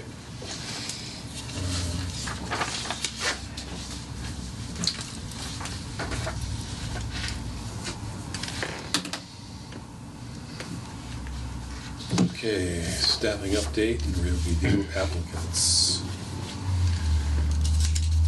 Dave Peter's back on duty. What? Peter's back on light duty. Very good. So That helps out a lot. that does. Takes a lot of stress off of you in particular. Since you're the only other one that's licensed to do that. Steve has a license. Does he? For wastewater? I Yeah. knocked out. That's where he started. Yeah, but he can't. Does he get the 5? Grade 5? He's got 6. Oh, I didn't know Steve had that. Okay. Well, that's good to know too. I wasn't aware of that. I was thinking he just had the license that he could do. Couldn't make any changes and do anything, but could. No, he was listed as the assistant chief when he was here. And as the assistant chief, you have to have the equivalent to the plan. So, yeah, he's covered. But we have a lot going on the water side, so it's hard to pull him off of Yeah. his Yeah. responsibilities Yeah. to cover a different responsibility when he had more than enough to handle on his own. That's good. I wasn't aware of that.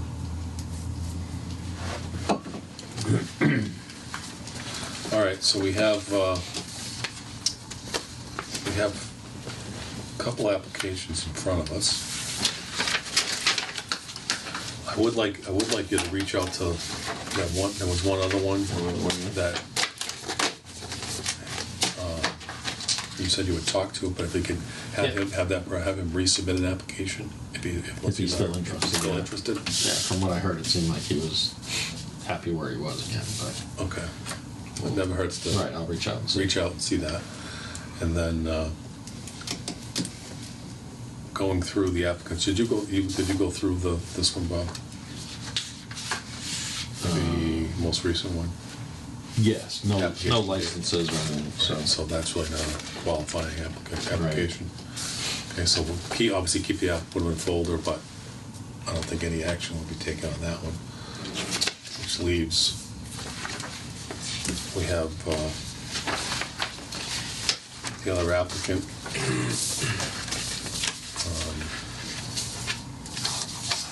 He seems to meet all the qualifications. Yep. So I would ask that maybe if the board's pleasure is, time is of the essence. I think it's really important that we get somebody staffed on this. So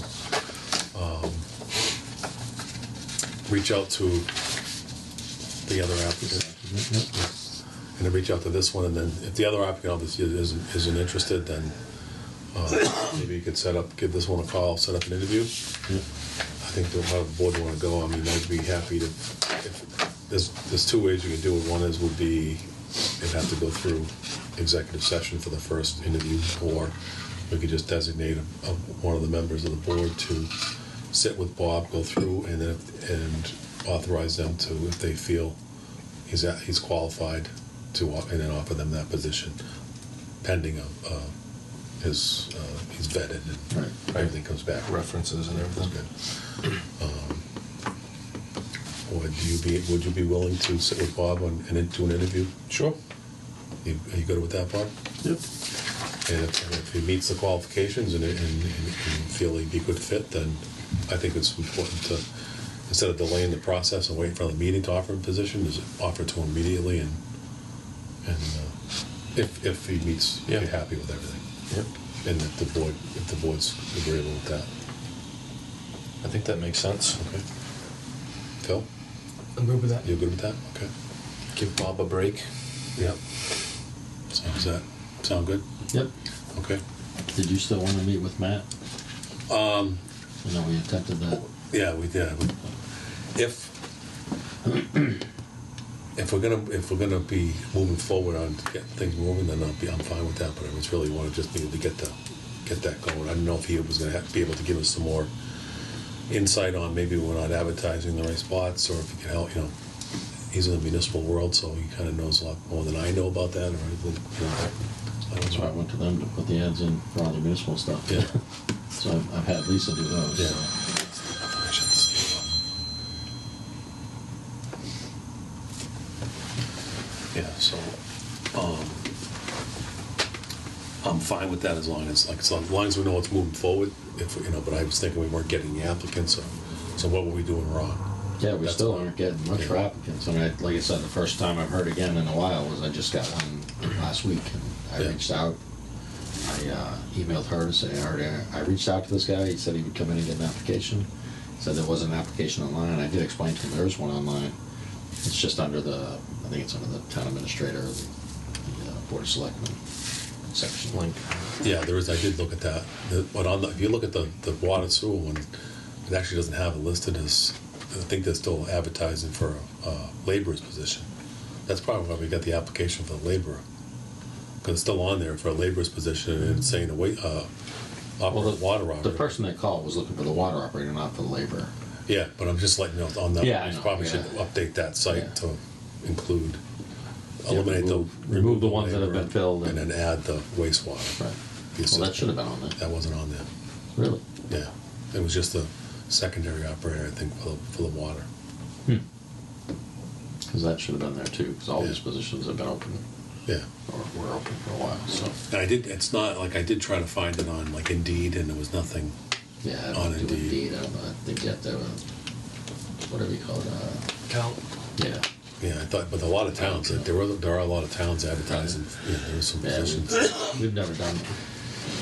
I can't And it remember if it seems- was.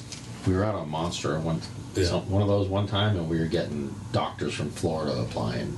I'm like, Yeah, we had a pilot apply once. yeah, it was a pilot, Really? doctor, yeah.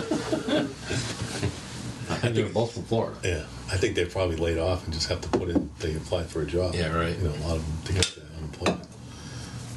But I did check on Indeed, and the good thing, what I did find was it seemed to be the average pay on the Indeed applicants for all the towns, what they were looking at was between 26 and 31 that would seem like the average I found on all the, For which for position? the secondary operator position.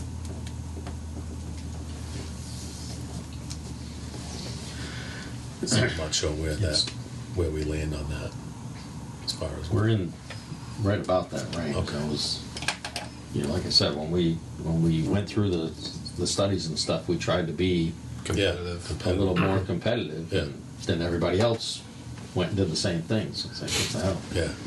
Yeah, So yeah, well, everybody, a lot of people in a lot of towns, municipalities, and I can tell by looking through, everybody's there's a hired. lot of jobs and a lot Yeah. of different, And and that's- wastewater, water, and And salesmen used to always be the best avenue Word of because mouth. they would talk to everybody, and it's like, oh, this person's miserable out here because him and his boss don't get along. So it was always a good avenue. So I talked to them all the time, and they're all like, oh yeah, everybody's looking. yeah, Right. So that's the battle we got, is everybody else is looking for people, yeah, so people can pick and choose, and usually it's based on money. yeah. Oh yeah, Yeah. it's That's almost every. I mean, on any. if people look most- long term, Yeah, and it's some of it's not just more money; it's quality of life, quality of, Yeah, the whole big picture. If you're miserable at your job, then Right. there's a dollar value associated with that. It doesn't matter how much you pay if you're absolutely miserable. So so the other applicant that we're gonna reach out to, if you wanted to set him up for, if he's interested, yeah, same thing. same thing, and then Yeah. just do the same. Yep. Go through, you guys can do it all in one whack. He's similarly qualified as this person. So Yeah, okay. All right. That's good. It's encouraging. Yep. Get some stuff doing. And nothing on the wastewater, though, right? no applicant yet. I reached out to one person that we had discussed before Yeah. multiple times, tried to set up time for him to come in. He No. says, "Oh yeah, I'll get back to you with a time," and then he just never Never does. does I anything. keep reaching out. I Okay. don't get anywhere with All right. And he can't be too interested. it. But I think when I went through, it looked like he got a big raise or something. So, but it was like I said, all the towns realized that, and I think what probably happened is with all the openings, people probably go apply for another one and go back to, oh, they're offering me this. Yeah, yeah, Then it sparks people to change their rates. So yeah. Okay. Okay, so yeah, hopefully it'd be encouraging if we could try to get some on the wastewater side. If at least we're getting, hopefully one or two of these applicants work out, we can get that position filled, and then try to really push on the wastewater side. And if Matt does have any suggestions, on different, Yeah, I'll talk to him. on advertising, or what we could improve on, to try to work on that, yeah. try to get people. And obviously, it is probably going to be driven by finances, obviously. So we got to make sure that's competitive. Well, when I talked to Matt last time, I think that was kind of his comes down to what are the commissioners willing to pay. Yeah. Well, we wanna be That was the competitive. bottom line. Yeah. Yeah. I know we Right. want to be competitive. Pay for but what how you much, get. Right. how much are you willing to Yeah. move that chart? Yeah. So, and I guess it comes down to, if you guys tell me what range we have to work with. When I post the range of the position. So, that's where, most of the time when you hire a position, it's coming in at that probationary, then the 1, then the 3, then the 5. But you guys have the ability to say, well, this person's qualified, and we'll start you off at step 5. The only issue I have with that is you're at step 5. How do you progress from there? There's nothing, if you look at the way it's. I know it's 5, 10. So Right. you come in at 5 and you got to wait 5 years before you get anything. kind of discouraging. It is discouraging, and I was actually looking at that, and I understand, I can see how it's structured. However, there's no incentive for somebody to be to go above and beyond on their employment. Like there's nothing, as long as they meet That's the what I bare said was minimum. the issue with municipalities and the way they Yeah. do it to begin with. Yeah, You know, it used to be based on the selectmen say, yes, we're doing steps, or no, we're not doing steps. This is the COLA, whatever percentage. right, So I've got an employee that's going above and beyond, learning, taking on new licenses, whatever, right. and they're doing great. And the selectmen say, oh yeah, no steps this year. So now Yeah, you're but not- we would do the steps. We would do the COLAs the COLA's on that. was set. Yeah. We would always do the steps. Yeah, but we on our couldn't. side. We couldn't give them if the selectmen voted not to increase non-salaried employees. So if it was non-exempt employees, we had to go by whatever the selectmen voted because they're in charge of the personnel bylaw, Right. which that dictates whether or not steps are given. So Right. I think Matt I thought- Matt has a slightly different opinion on that. Yeah. If you guys said you had to give them, then you give them, but. Right. They were more based on, that's why I always had an issue with it. They were more based on whether or not they voted them in or not. Right. I think. And somebody could be doing exceptional and somebody else could be doing Yeah. horrible. Yeah. And then the next year they say, all right, we're doing steps, and the person is doing horrible and not even meeting the minimum requirements is still getting the same raise. Right. And this person's like, what the hell? I do all this extra work and get nothing. Yeah, I think we were. Now that you say that, I think we were faced with that. Typically, I think we just went with whatever if the selectmen said they were going to give step increases, then we would look at it, Right. and if it was warranted, we would go along with that. Yeah. But they weren't. We just kind of said, well, we should hold what. So there's nobody's arguing amongst departments on, well, they got a raise, we didn't. Right. Da, da, da. And I that think was we do that right. part of the reasoning behind it is we don't want to, Yeah. because a lot of times people look at it as our department and highway are similar. Now if all of a sudden all these guys are getting it and they're not, Mhm. it turns into Yeah, just a Conflict. the structure is different, so it doesn't. Right. Doesn't really, but that always drove me nuts comparing this to highway. yeah, Just the level of responsibility and licensing and liability that you take on down here is and I think much different than that up there. right, for that reason, I think it's important that and I think it was designed that way, that we had the ability to, if we could if somebody is an exceptional employee, Right. we could make sure that they got that increase, because if you don't, someone else is going to give it to them, we're going to lose them. Now, Right. So they're going to get discouraged if they're going above and beyond. They can't Yeah. they can't advance themselves and can't get more money. And that was always a problem They here, got is to- we were like a training ground. You could always get Yeah, people that stepping wanted to enter it, stone. they Right. get their licenses, and then, oh, well, Bellingham's offering Right. $5 an hour more than you, I'm out of here. Yeah, you want their attention. I think we always had that ability that we could, and I think Matt specifically, That's what I he said. gets I it. think Matt would has be a like- different yeah, he has opinion on different how opinion to so, apply that, so. Yeah, I think he would agree with us on that. That Yeah, if you have a good employee, you got to retain him. that's right.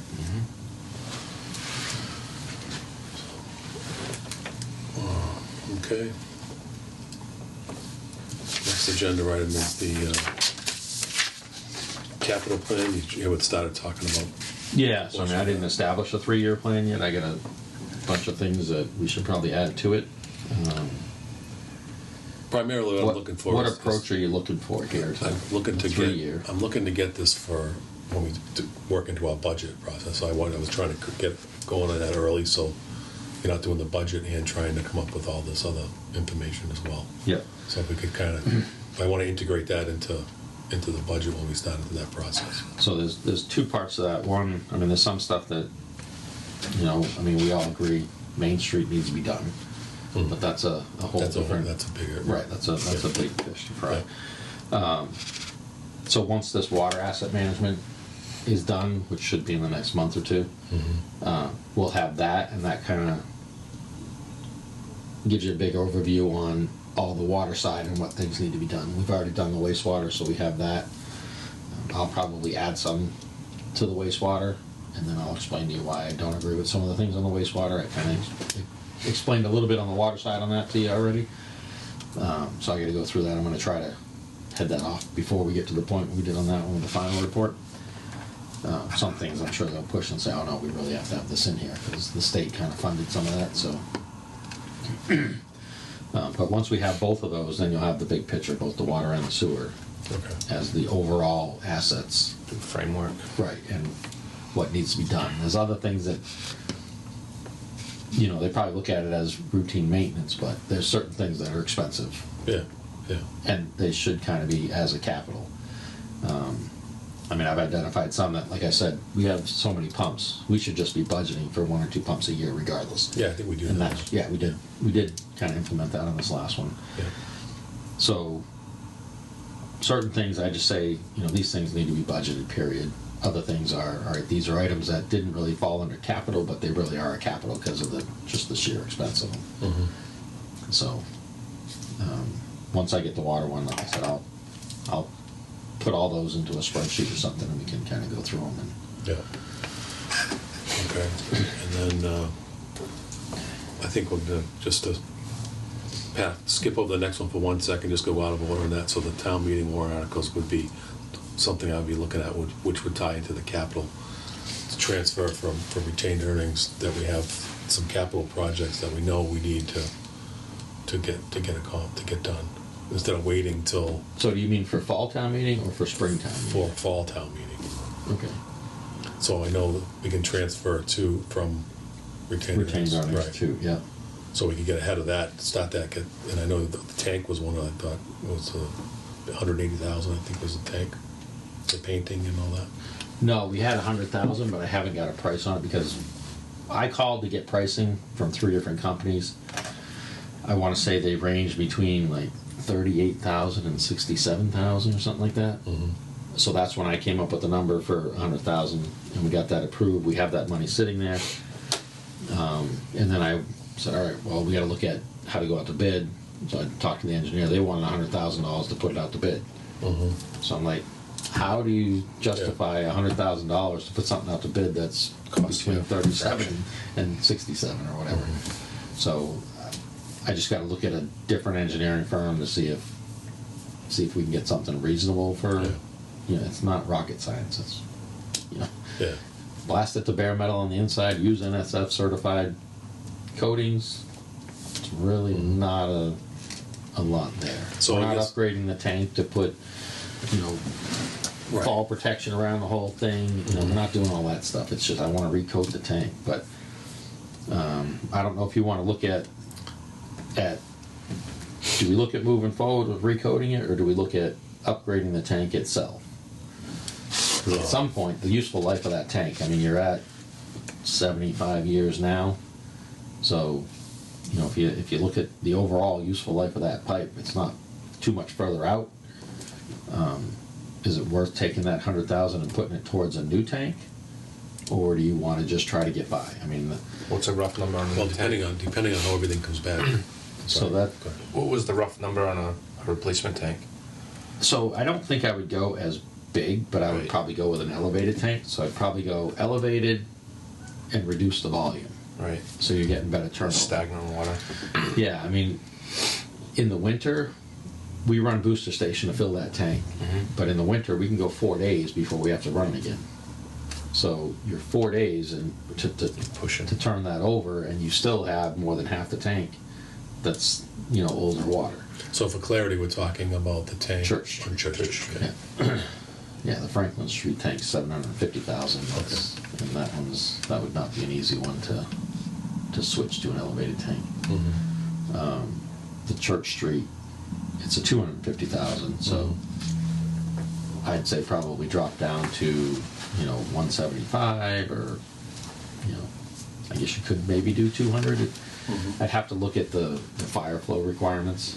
Yeah. But from what I've seen, like even down here with the big buildings, I mean, we're not going to have a fire flow demand that's higher than one of theirs. And I think that was 125,000 that they needed. So even if you were 150,000 and you did an elevated tank, you know, that's all usable volume. When you got the standpipes, you know, half of that tank's not usable. So once I get down to that point, the pressure drops too much and I can't use that volume. So Yeah. it's kind of wasted dead space there that you're storing water. I mean, it's available for fire flow, but then everybody up at that end of town has no water pressure anymore. So, which sometimes in an emergency, you know, that's justifiable, but if you can design it so that you don't run out of pressure, I think that's a better Yeah. scenario. But problem is if we would have did a tank 10 years ago, we probably could have got that for, you know, $400,000 or $500,000. You know, now it's going to be over $1 million, and in 10 years from now, I have no idea. So Okay, so what is it's a the, matter of, if we do the maintenance on it, what is that, how far does that get us up? they say 10 years, but it's been a lot longer than 10 years. So Okay. I would say it's probably more like 20. Okay. So, I guess just going. But that was my point to bring up. Yeah. The difference in price between 10 years ago and now, Yeah. and what will the future price be? Probably see 5 to 10% a year increase. If not more than that. Like I said, Right, it's yeah. more than double Right. over the last 10 years. So I have no idea where it's going to go. I know Yeah. that It's not going to go down. the number of people that do that work is getting less. So as you get a little more of a monopoly, it's harder to get a competitive price. So, Right. Okay. so it's one of those things. I don't know if you do you throw the 100, or I mean, I might have to budget some money for engineering to get it to go out to bid, but the 100,000 I hope is still a reasonable number to rehab it. But do you spend that money and do that, or I think that'll buy you time to get through, to get to the next phase, whether you determine the next round, do you start going for a new tank, or Right. I think it's important to see what I move on our capital plan, what Yeah, we're really framework looking at. of everything Right, else. Right. yeah. But I think primarily just if we go back through our last year's budget process, and we have everything labeled in 25 and 26, or 26, 27, I think FY for budget. If there's anything that we need to get that we didn't incorporate into the budget, So there's one that roll money. those in. So there's money's going to go back from this previous budget, the 25. Yeah. That was to rehab the filters. So I did not get time to get contract. I got part of the job done. I got the structural work done. So that's done. But now the sandblasting and recoating still needs to be done. But the problem was all the contractors I brought out bid it differently, and I'm like, I need you to bid this way. And they're like, oh, well, that's not how we do it. We do it this way. So I didn't have apples to compare. So you need specifications to say this is what it has to be bid Right, but this I way. showed them what we were doing, and Yeah. then one of them bid to do both of them. I'm like, I can't do both at once. Well, we want to do them both at once because it takes too much to come back and do it again. I'm like, okay, but that's not the way it's going to work. So they wouldn't give me a price to do just one at a time. Another one he couldn't get somebody to do the structural work that we had to have done. So finally I said, you know what, I'll get the structural work done because that's simple. So we got all that done. But now I got to get people back out to reprice just strictly sandblasting and coating now. So it's a much more straightforward, simple project now. Okay, so So that money will go back because it didn't that's get going back to expended. the right? So that's I might probably need to. that's currently in the that probably should already be almost recertified now at this point anyway, right? Pretty close, but Yeah. by fall town meeting it will be. So. Yeah. Yeah, so if that's going back, so we know. But regardless, we have money in there Retained earnings, to cover it, that's- and then this will just you, So I you think- know the money's coming back to Yeah. that. So So obviously that would be a project that would be to complete that, and then any of the other projects that we had listed on during our budget process. right, And that was basically just keep the pecking order going and, Right. and add, look what we have for retained earnings. I think the retained earnings is sitting pretty hefty. So we could use quite a, let's try to hammer out as much as we can. And obviously keep our retained earnings at a stable level, but if we have things that need to get done, Yeah. there's no reason why we have to have a high retained earnings and not, we have projects that have to get completed. I agree. So we just gotta get those done. So it's a matter of going through that, go check the boxes off that we went down through during the budget process. yep, The ones that we didn't fund, pull those in to try to get those funded, obviously depending on what they are. yep.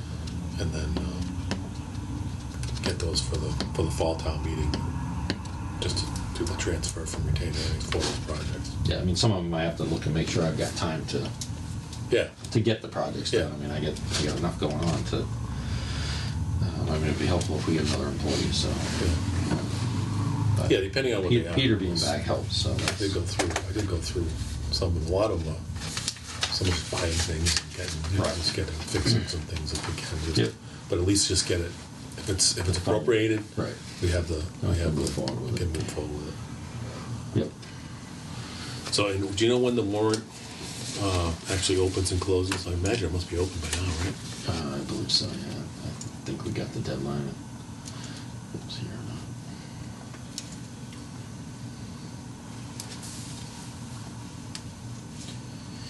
Please be aware, the deadline to get warrant articles to us is Thursday, 10/2.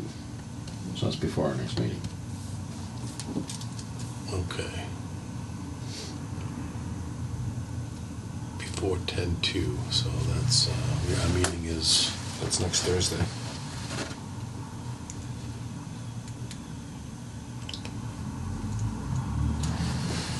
October 7th, the next meeting. we want to have another quick meeting, if you can get together, Yeah.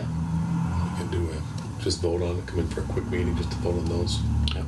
to get them on, and anything I can think of. Is there anything else for town meeting that is, any other articles that we're gonna need for anything? That have to be voted on? So that would be the irrigation, but we're not gonna do that, obviously, that's. I think we're gonna put that, we discussed that, I think at the last meeting, we're gonna try holding that until, I don't know, Springtime. yeah, until Yeah. Springtown. Because maybe. that's, Digest what we got going Yeah. on. it's a big undertaking. Yeah. Because it's a bylaw, Yeah, it would be so. almost eliminating the current bylaw. Right. In place, either remove it in its entirety, which probably might be the, Well, we still have to have the water ban stuff in there. yeah. But the all the- irrigation policy Yes, part. removing all that Right. portion of it out of it,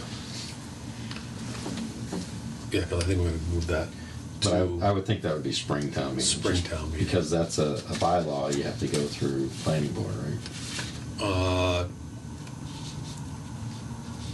No, because it's only, if it's not a zoning bylaw, it's only, you gotta go through those departments. Okay. Yes, that's, we had to go through them for the aquifer because it's part of Because, zoning. right, so for that overlay district, yeah. All right, so do we have to go through any other boards? I think they usually send it out to them for comment regardless anyway, Okay, but I don't think it has to have a public hearing. all right, that's what I just want to make sure if I double check the I have to hit- procedures, I don't think, if I have to hit different boards or anything, I just Yeah. need to make sure the timeline works to get us there. yeah. I know what makes me think about it was the most recent one I was watching, planning board meeting with the farm advocacy that's looking to change that. They don't have to have a public hearing because it wasn't a zoning thing, so there was a lot of upset about that, but Okay. they were following what the rules were in that. All right, so we have time to work on irrigation Yeah. before springtime meeting. And then any other articles for town meeting? Is there there's no other fund, no money besides the projects? Do you guys want to do anything about the last one where we appropriated money? The 250?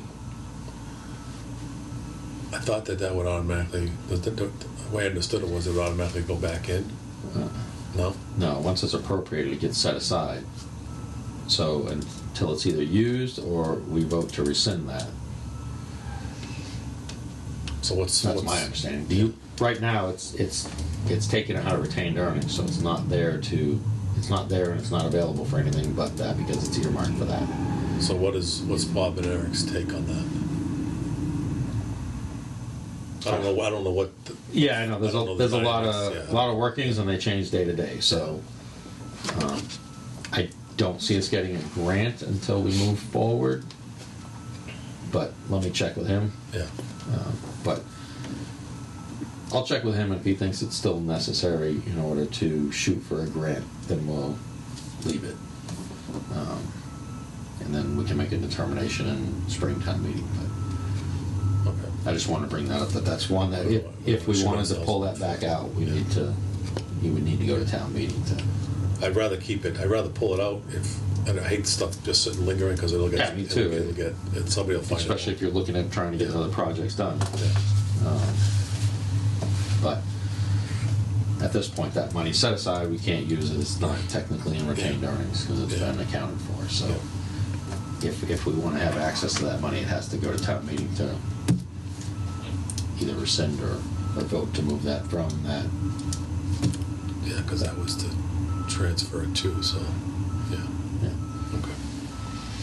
Yeah, if Bob doesn't see, I'll talk to him about it. if he doesn't see anything moving forward on that, then probably should get that article in for that to get that back. So that's just not just lingering along. Right. Okay. Any other odd things for town meeting? Do we need any transfers or anything for this project up here at all? Any overages that, or is it, No, I've been very adamant about changing it. okay, so we're good for that. Um, All right. Old business? You want the other one? Center Grove first? Oh, yes, I'm sorry, yes. Yeah, we took that over. Sorry about that. Yes, Yeah, so- Synagro discussion. So the week before Kyle sent us information on that, I had met with Senator. Okay. Went over all the stuff that you had heard. It sounds like they're gonna be out of Woonsocket, so. So our contract ends at the end of June next year, so we do need to move forward trying to find an alternate. She said that she would still try to service us, but they won't renew the contract, but it'll be on a like month-by-month basis. And that's only if she can service it. Yeah. The rates will probably be a lot more than they are right now. I think I discussed it a little bit with you to, like Upper Blackstone wants 4%. If we don't get 4%, it's gonna be like septic rates, which is gonna be significantly higher than what we pay now. I've got some notes that I had to look at what some of the other alternatives are. We don't have a ton of options, but 4% of what? 4% solids. Solids. Okay. Right now, Sewage. we're lucky if we can get 2. I know, Kyle, you had worked on some stuff and you had done some discussion, made some phone calls. I don't know if this, I honestly. I think there was the Rhode Island, there was another place in Rhode Island we And I talked do. about. Yeah, and she had brought that up as well, and that one is already, they already have a kind of plan in place, and a lot of people have already jumped on that, and they already said that, it's gonna be in-state first, out-of-state second. So if somebody else in-state needs it, which everybody's gonna need it because Yeah, that's a big, they're not taking it, so. right. I think, according to the Senator rep, she said that it's probably already completely full. You're not going to be able to get, you're not going to be able to get in there. And even if you did, they'd probably They're bump gonna you bump you once. for an in-state. Yeah. So I've got to come up with a solution soon. So. Okay. But options other than sending it out as liquid now, we're not going to get 4% without doing some kind of mechanical thickening, which you're talking millions to get to. Whether it's a sludge press, a centrifuge, gravity thickener, any of them are money. Okay. So is there? Money's so in staff. What? So, Yeah, so I guess the next step, we gotta meet, I'll have to make a meeting up with Blackstone. yeah, I had had Peter working on that because he had worked at Blackstone for a while. Yep. So he knew a lot of connections up there, but that kind of just went slow and kind of had a standstill, so I'll have to readdress that with just meeting myself with them up there. Yeah, that's going to be, that's very important. Yeah. So we probably should try to get aggressive as we can on that to get that. Situated before we have a problem. Right. Yeah. Yeah, even if we have to go up in rates, it's better than not having a place to discharge. Yeah, we have to do We'll have to something. adjust as needed. Mhm. And that is our single largest line item in the budget. Yeah. Right. So do we have a timeline that we can meet with them on that? I'll have to make some calls up there. Okay. So maybe you could just give us an update on that, at the next meeting, which would be next our October regular scheduled meeting. The October one. Yeah, October 7th. and then if we need to, we're gonna schedule a meeting for just the Kills Capital project, so that'll be on the 2nd.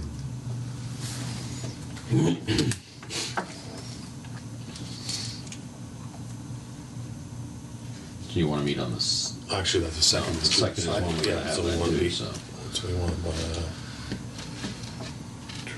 I'm gonna be on vacation the 1st, from Wednesday to Sunday, So you want Have the to do 30th? selfishly if possible.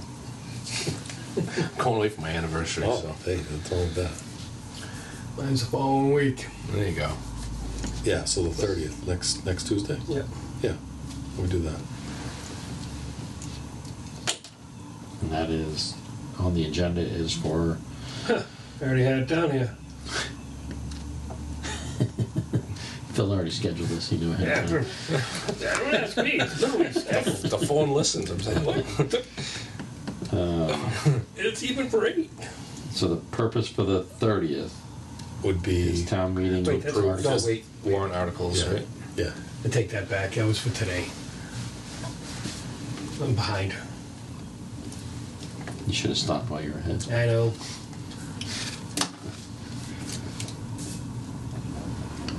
Alright, so she'll have to get that posted by Thursday. Yep, And time, same time. same time, 8 o'clock? Yep. Yep, Yes, please. And same for the 7th, 8 AM. yes. Yep. Please. Okay. Okay, so any old business? Any other old business? What anybody wants to bring up? At this point, I think we're getting close to the 2-hour mark in this meeting, so we probably should, Yeah, because I got one space. get through. So we can take up old business at the next meeting. If anything you think of, future agenda items, the only thing was the irrigation that comes to mind on that. And then just make sure we'll have the connection policy Connection, for that yeah, meeting. connection for the procedure. Procedure, yes. And then, okay, we have open sessions for topics not reasonably anticipated 40 hours in advance of the meeting. Anybody have anything on that? Nope. Nope. Okay, with that, I entertain a motion to adjourn. Bob, you have anything else before we No. adjourn? Okay. Entertain a motion to adjourn? Second. Yep. I'll make a motion to adjourn at 10:30. Second. All in favor? Aye. Aye.